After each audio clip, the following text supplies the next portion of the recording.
이게 또 결국 대장주에 대한 관심은 계속 이끌어 나갈 수밖에 없고요. 또 이들이 잘 나가야 시장 지수도 그렇고 또 다른 종목들에도 활력을 띠게 되니 저희들은 약간 무겁더라도 삼성전자와 특히 SK하이닉스 이런 대형 IT주들 얘기해 보도록 하겠습니다. 현대차증권 노근창 리서치센터장 오늘 함께합니다. 어서 오십시오. 안녕하십니까? 안녕하세요. 삼성전자 같은 경우에는 그래도 실적 시즌에 포문은 좀 네. 잘 열어줬지 않습니까? 네, 네. 그래서 좀 기대감도 조금 더 높아진 게 사실이긴 한데 그런 반도체 회복 시점에 대해서 그러니까 네. 실제로 이제 뭐 SK 하이닉스까지 좀 긍정적으로 영향을 줄 시점은 어느 정도 때가 돼야 된다고 보십니까? 뭐 사실은 이번 삼성전자랑 하이닉스랑은 실적이 물론 뭐 하이닉스도 시장 기대치를 소폭 상회할 거는 같은데 삼성은 많이 상회했거든요. 네. 그래서 삼성이 이제 상회한 배경에는 이제 크게 두 가지가 있습니다. 하나가 이제 스마트폰 갤럭시 노트 10이 많이 팔리면서 예. IM 쪽이 영업이익이 많이 개선이 됐고요. 여기다가 삼성 디스플레이도 뭐 소폭이나마 전분기 대비 왜냐하면 아이폰 신제품이 또 올레드 제품이 뭐 대략 많이 생산을 한 4,500만 대 이상은 뭐 3분기에 생산한 것 같아요. 그래서 네. 그 부분도 실적이 견인을 했고 마지막으로 이제 메모리 재고가 좀 있었는데요.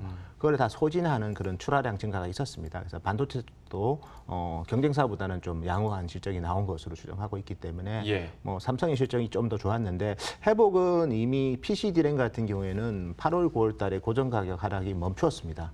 하락이 멈췄다는 거는 이제 더 이상 안 빠진다는 의미거든요. 네. 그러니까 그만큼 인더스트리 전체적으로는 재고의 부담이 상당히 완화되었다는 거고 서버 디램 같은 경우에는 9월 달에도 한 2% 정도 하락했습니다. 그래서 뭐 7월의 낙폭보다는 8월에 2%, 9월에 2%니까 뭐 서버는 한 번 더 빠질 수는 있겠지만 뭐 우리 디램만 하더라도 모바일 디램 그리고 PC 디램들은 일단은 바닥을 확인하는 신호들이 나오고 있기 때문에 늦어도 내년 1분기부터는 가격이 좀 안정을 더 찾거나 일부 예. 반등할 것 같고 제일 지금 뭐 재고 이슈가 있는 서버 쪽도 디램 기준으로 보면 내년 2분기에는 가격 반등을 할 것 같습니다. 그래서 업황은 바닥을 지나고 있다. 그렇게 보시면 될 것 같습니다. 이런 업황에 대한 전망대로라면 삼성전자나 SK하이닉스의 추가적인 상승도 예상해 볼 수 있을 것 같은데 가격 얘기는 네. 말미에 예, 하도록 알겠습니다. 하겠고 예. 상승 배경에 대해서 실적이 잘 나온 배경에 대해서 꼽아주신 것 중에 하나가 이제 노트 10 얘기를 네. 해주셨는데 그 다음으로 이제 관심이 많이 가는 건 노트 10보다는 갤럭시 폴드 아니겠습니까? 맞습니다. 예. 뭐 물량도 더 늘린다고 하고 예. 아직은 워낙 미미하긴 하지만 예. 벌써 이제 관련한 예. 장비 업체들이나 네. 뭐 이쪽은 반응을 한단 말이죠. 뭐 이거 상당히 어떻게 부품주들은 많이 지금 뭐 강세를 보이고 있고 보십니까? 예. 어떻게 보면 우리가 이제 KMW라는 회사가 저기 네트워크 장비에 들어가는 뭐 5G 기지국 관련된 부품인데 그 회사가 너무 큰 시세를 보였지 않습니까? 똑같이 이제 폴더블 디스플레이 관련된 부품 회사들도 뭐 향후에 이제 더 이거는 삼성이 얼마만큼 시장을 확장할지에 대해서 기대감이 점점 커질 수 있기 때문에 네. 주가가 많이 올랐지만 저희가 봤을 때는 여전히 좀 더 열려 있는 것 같고요. 그러면 이제 실질적으로 삼성의 갤럭시 폴드가 소프트 랜딩 하느냐를 잘 봐야 될 것 같은데 현재까지는 뭐 올해 연말까지는 저희가 봤을 때 45만 대 내로 판매가 될 것 같습니다. 예. 네, 그래서 뭐 사실 매출액으로 보면 뭐 1조도 안 되는 네. 아주 작은 매출이 될 것 같지만 이제 지금 시장에서 나오는 게 이제 2020년에는 뭐 저희도 이제 사실 내년에 삼성전자 실적 추정하면서 갤럭시 폴드를 한 500만 대 정도 추정을 합니다. 네. 근데 지금 벌써 좀 제가 다른 쪽에서 들은 얘기는 저는 1,000만 대까지는 얘기가 나올 수 있다고 보는데 예. 그거보다 더 많은 좀 뭐 그런 약간 그거는 좀 너무 기대감이 큰 것 같아요. 왜냐하면 생산 캐파가 있는데 저도 1000만 대까지 봤습니다. 예, 네. 그래서 그거보다 더 많은 물량을 얘기하시는 분이 있길래 저는 그래요. 뭐 부품이라는 게 없으면 생산을 못하기 때문에 그렇죠. 그 부분은 아마 2020년보다는 21년에 기대하는 게 맞을 것 같고 그만큼 이제 갤럭시 폴드가 우리 소비자한테 뭐 우리 스마트폰을 바꾸는 이유는 여러 가지 기능 때문에도 바꾸기도 하지만 뭔가 좀 신기하고 네. 좀 뭔가 남들한테 그럼요, 가시하고 전자기기인데. 싶은 예, 그렇죠. 가시하고 싶은 욕망도 있기 때문에 갤럭시 폴드는 사실은 제가 봤을 때는 상당히 매력적인 제품이고 특히 우리가 갤럭시 폴드는 뭐 중국 회사들이 유사하게 만들지 않을까라고 우려하는 분들도 계신데 사실 갤럭시 폴드 프로젝트가 갤럭시 S3가 나왔을 때부터 시작이 됐습니다. 아, 그래요? 예, 2012년에 갤럭시 스킨이라는 그런 프로젝트가 그때도 삼성이 이제 언론에도 좀 언급도 하고 그랬는데 그게 8년 만에 나온 제품이거든요. 예. 얼마만큼 시행착오와 완성도를 높인 제품이기 때문에 후발 중국의 뭐 BOE든 이런 올레드 회사들이 이런 인폴딩 방식의 제품을 만드는 거는 저는 향후 5년간은 최소한 힘들지 않을까.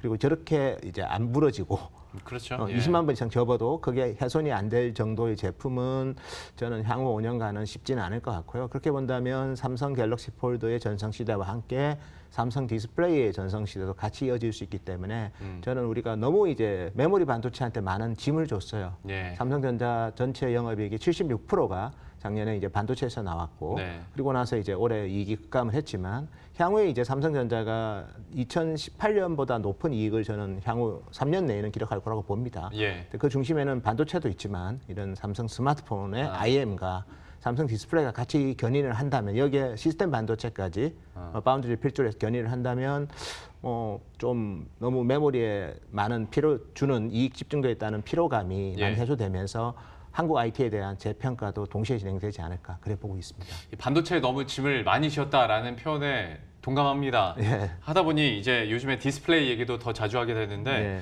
그 질문 드리기 전에 아이폰도 잠깐 따지고 보죠. 네, 예.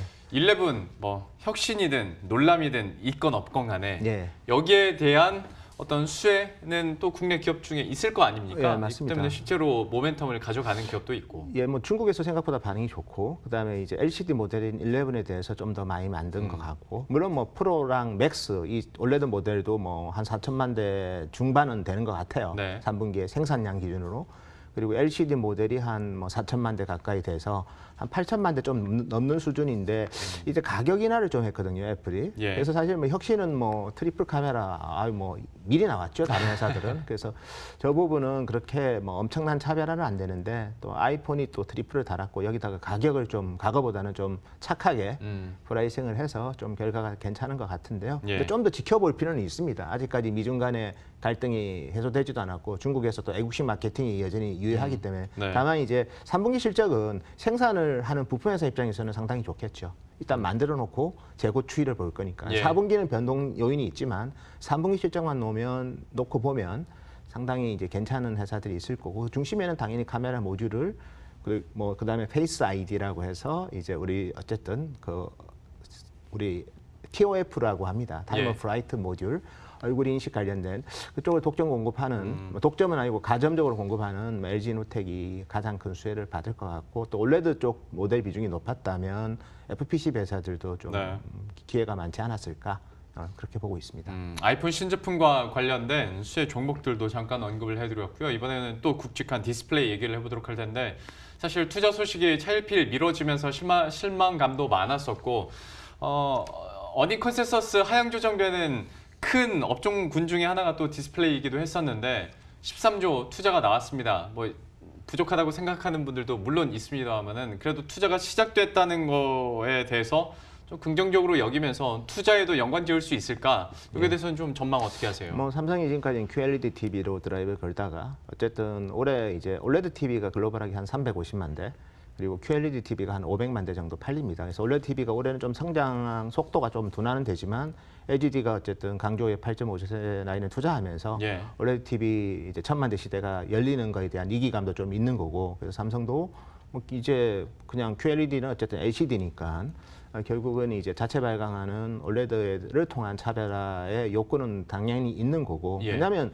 삼성의 모든 사업부가 이제 좀 상당히 고전했던 스마트폰까지도 폴드를 통해서 또 초격차를 벌이고 있는데 네. 삼성 VD 사업뿐만 너무 놀고 있으면 안 그렇죠. 되거든요. 네. 결국은 그런 갈증과 그런 초격차의 압박이 QD OLED 투자로 이어진 것 같고요. 정말 기술적으로 잘 구현을 해서 제품을 내놓는다면 중국 회사들, 중국의 TV 회사들, 중국의 LCD 회사들도 많지만 네. 걔들이 보면 다 TV 회사랑 연동돼 있어요. BOE를 제외하고는 뭐 CSOT라는 LCD 회사는 TCL이랑 연동이 돼 있고 그렇기 때문에 우리 삼성 VD와 삼성 디스플레이가 TV 쪽으로도 이제 차별화를 할 수 있는 큰 계기가 저는 QD OLED에서 나올 것 같고 지금 투자는 뭐 얼마 안 되지만 13조지만 네. 매 수년에 걸쳐서 예. 하겠지만 좀 뭔가 기회가 된다면 다시 중국 기업들이 쫓아오는 그 격차를 다시 한 번 더 확대할 수 있는 그런 계기가 될 수 있기 때문에 상당히 많이 추격해서 이제는 삼성도 LCD를 중국 기업한테 받고 있지 않습니까? 네. 근데 그런 것들에 대해서 다시 한번 또 저희가 격차를 벌리는 좋은 계기가 되지 않을까. 물론 성공적으로 나온다는 가정하에서 예. 그렇게 보고 있습니다. QD와 또 OLED에서 그래서 초격차 얘기가 다시 나오고 있는데 또 그렇게 되기를 그리고 좀 이렇게 대결 양상에서도 또 나름대로의 시너지가 나길 한번 기대해 보도록 하겠습니다.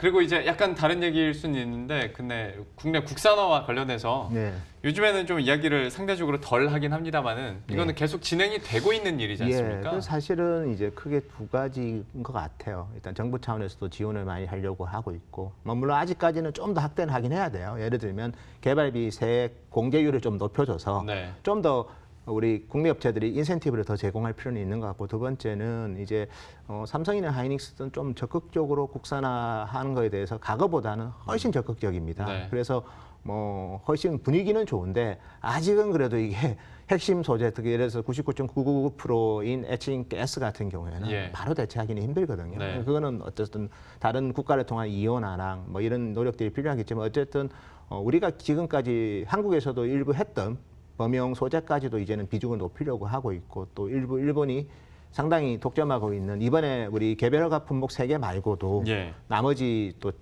품목에 대해서도 국산화를 많이 하고 있기 때문에 저희가 이제 소재 기업들 방문해 보면 상당히 분위기는 좋은 것 같아요.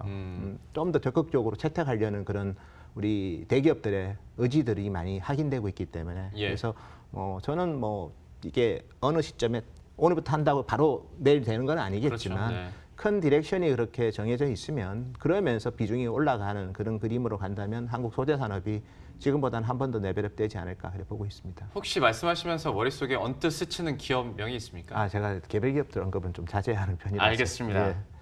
다음에 대기업들 위주로만 언급을 하고 있습니다. 그렇습니까? 커버리지가 대기업이라서. 알겠습니다. 예. 다음에 좀 더 돌려서 제가 다시 시도해봐야겠습니다. 그 목표 주가 얘기를 앞에서 잠깐 하겠다고 얘기를 했었는데 결국 삼성전자와 SK 하이닉스에 대해서 실적에 대한 전망 결도 약간 다른데 반도체 업황에 대한 기대감은 또 같이 갈 수 있을 것 같고 예. 그런데 삼성전자는 5만 원대가 부담이라는 사람들이 있고 아니면 그래도 한번 뚫었으니 간다는 사람들이 있고 뭐 예. 분분합니다. 좀 예. 어떤 시각 갖고 계세요? 삼성전자를 반도체로 본다면 뭐 5만 원에서 6만 원 박스권일 수도 있어요. 근데 삼성전자가 반도체는 기본이 되고 거기에 시스템 반도체와 그다음에 삼성 디스플레이 그리고 갤럭시 폴드를 필두로 한 IM까지 본다면 삼성전자는 이번에 아마 새로운 주가를 도전하지 않을까. 저희도 타겟 프라이스는 6만 1,000원이지만 네. 그쪽은 이 여러 가지 사업부가 정말 동시에 큰 실적을 낸다면 뭐 가볍게 안착하지 않을까 이렇게 보고 있고요. 그런 예. 거에 대비해서 하이닉스는 너무 이제 디램에 많이 이익이 연동되다 보니까 좀 더 그 센티멘트의 강도 면에서는 삼성전자가 더 매력적이지 않을까 그렇게 보고 있습니다. 주가로 본다면 삼성은 저희는 제가 말했던 갤럭시 폴드가 정말 저희가 생각하는 것 이상으로 내년에 나오는 두 가지 모델들이 예. 또 시장에 소프트 랜딩을 한다면 이게 IM만 좋아지는 게 아니라 디스플레이까지 좋아지는 거기 때문에 제가 봤을 때는 뭐 저희가 제시하는 목표 주가 6만 원대는 뭐 쉽게 안착할 것 같고 하이닉스는 저희가 지금 목표 주가는 9만 5천 원이지만 네. 내년 정도 되면 또 디램 가격이 오르면 아마 그 가격보다는 더 높은 수준을 형성하겠지만 삼성전자의 그 잠재력이 그러니까 실적하고 주가의 잠재력이 좀 더 크지 않을까 저는 그래 보고 있습니다. 그 말씀하신 삼성전자 목표 주가는 기간을 어느 정도로 저희는 뭐 내년 원래 통으로? 6개월인데요. 예. 6개월인데 뭐 사실 뭐 요즘 또 컴플라이언스 이슈도 강하기 예. 때문에 목표 주가는 또 저희가 또 어쨌든 6개월 내에서만 하고 그 부분에 대한 언급은 좀 저희도 조심스러운데 네. 어쨌든 그 기업의 가치라는 게 이제 EPS 그로스가 많이 보이면 뭐 사실 또 현재 주가가 되게 또 싸 보일 수도 있습니다. 예, 예. 그래서 뭐 목표 주가는 실적이 나오면 또 충분히 또 그 부분은 또 변동 가능성이 있기 때문에 좀 디렉션이 좋은지 안 좋은지를 보는 게 좋은 것 같아요. 어차피 삼성 하이닉스가 뭐 개무적으로 건전한 회사들이고 예. 그리고 산업적으로도 이제 넘버 원투 하는 회사들이지 않습니까? 네. 근데 그들이 아무리 1, 2등 해도 수요가 나쁘고 업황이 나쁘면 뭐 그렇게 좋은 평가를 주가로서 받기 힘든데 예. 지금은 좋은 평가를 받을 수 있는 그런 산업 사이클 초기 국면에 접어들었기 때문에 예. 좀 더 그 부분을 열어두셔도 되지 않을까 그렇게 말씀드리고 싶습니다. 센터장님 방패가 제가 시간이 없어가지고 좀 더 둘러서 질문을 드렸어야 되는데 예. 직접적으로 말씀을 드리다 보니까 글쎄요 한 20초 남았습니다. 20초도 안 남은 것 같은데 하반기 마지막 코스피 예. 전망 마무리. 뭐 저희는 우리 시가총액에 어쨌든 두 개 양대 날개 삼성 하이닉스 합쳐서 한 27% 됩니다. 뭐 두 회사의 전망이 좋은데 코스피가 뭐 2천을 깨진다 저는 그렇게 보지는 않고요. 네. 진짜 설령 깨져도 빨리 회복될 거고요.